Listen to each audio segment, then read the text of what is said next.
So, we're talking about trail hunting now until 10, potentially one of the last years it will happen. It was in the Labour manifesto that trail hunting would be banned in its 5 years. I want to hear from you. Is a trail hunting ban right? Let's speak to Rob Pownall, Protect the Wild founder, and Polly Portman, director for the Campaign for Hunting at the Countryside Alliance. Good morning to you both. Good morning, Gaz. I'm going to come to you first on this, Polly, if you don't mind. Is a trail hunting ban right? It's not in line with what is a priority for the majority of the British public. People, when asked what their priorities are, trail hunting doesn't even feature. It is, people want to improve the NHS or education or the roads, but trail hunting should not be a priority for a new government. I mean, I've never understood this argument that it's not a priority. It doesn't make sense. It's like saying Parliament can't do two things at the same time. I mean, that is the point of Parliament. It is to reflect the will of the public, and the public, the overwhelming majority, are in favour of strengthening the Hunting Act, and that's shown in both rural and urban areas.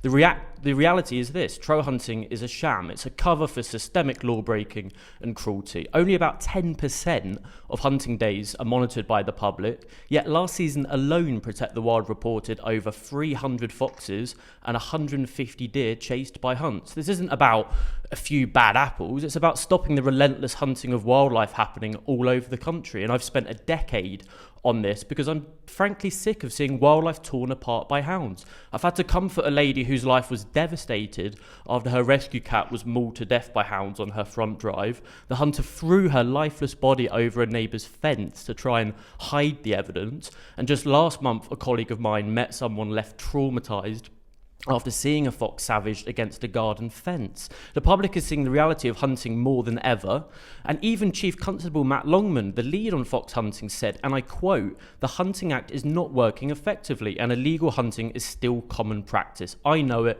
you know it, the public and the hunts know it." And Phil Davies, who also works for the Countryside Alliance as their police liaison officer, said that what trail laying will do is create that smokescreen or that element of doubt that we haven't deliberately hunted a fox. And that's why Labour's plan to ban trail hunting is so crucial. It's why over 150,000 people have signed Protect the Wild's petition for a proper hunting ban, and why landowners such as the National Trust, Forestry England, all over the country are banning so-called trail hunts from their land too, because people just aren't fooled by the trail hunt smokescreen anymore, and compassionate people quite rightly want action to be taken.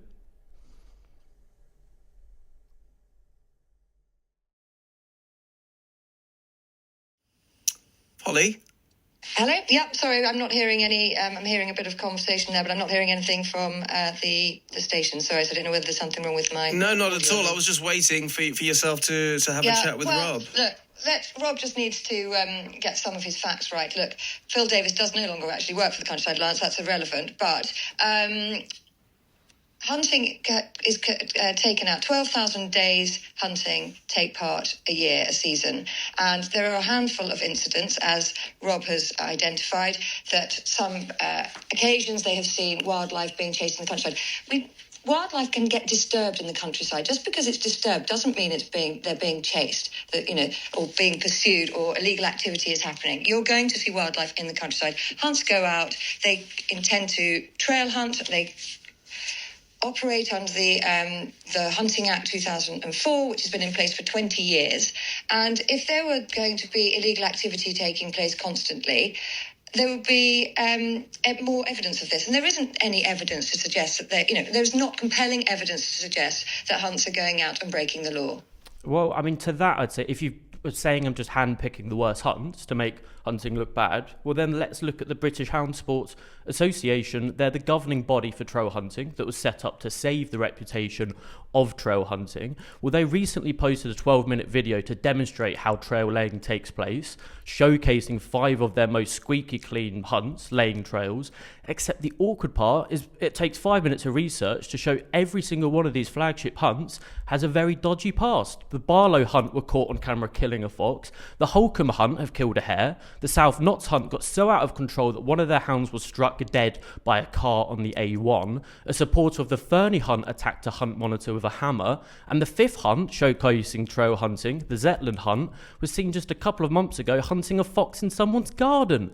And these are the hunts that hunting's own governing body decided to put forward for scrutiny. So if this is the best they've got to offer, what do you think the rest of them are getting up to? And yet it's claimed that I'm just picking the worst examples of hunts. These are the hunts put forward by your own governing body.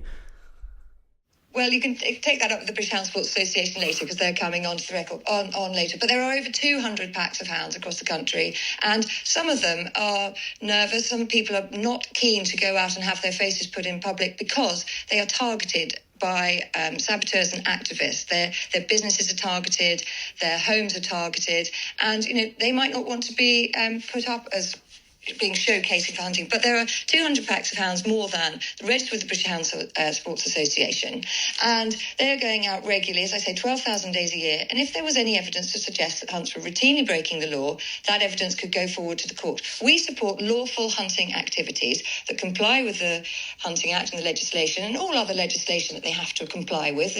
Hunts are just not a bunch of people getting on horseback and galloping around the countryside. They have to comply with legislation like employment legislation, like everybody else, all the other vehicle laws and whatever else goes on. And we're talking about proper organisations they employ people. There's their lives and their homes at stake. We're not just talking about getting on a horse on a Saturday and galloping around, marauding around the countryside. I think there's much more to it than just these little bit of information that's being spread quite maliciously on social media, taken out of context. We know even the police in North Wales, in an inquiry they took on, they quoted that saboteurs regularly use edited footage, and that is why some of the evidence they're using has to be discredited, because it's edited, highly edited, to be emotive on social media and draw in people that are, believe that the lies that are being peddled about trail hunting, which is a perfectly legitimate, lawful activity, which is good for people's mental and physical health, and it brings benefits to the countryside. And there's thousands of reasons why trail hunting should be permitted to continue. It's perfectly legitimate. PC Longman, Matt Longman, has been invited to come and watch trail hunting on numerous occasions. Don't believe he's accepted on any occasion yet, although he has attended League Against Cruel Sports meetings, as was highlighted, and had quite a lot of correspondence, as was highlighted in the press earlier this week. But, the police crime commissioners, councillors, anybody is welcome to come and watch trail hunting. But more often than not, they don't want to see it because they don't want to know. The truth is that it's a perfectly legitimate, lawful activity being conducted by hunts up and down the country. So that was basically it. I did get a few more chances to interject later on in the show, but I was then asked to leave at the halfway time.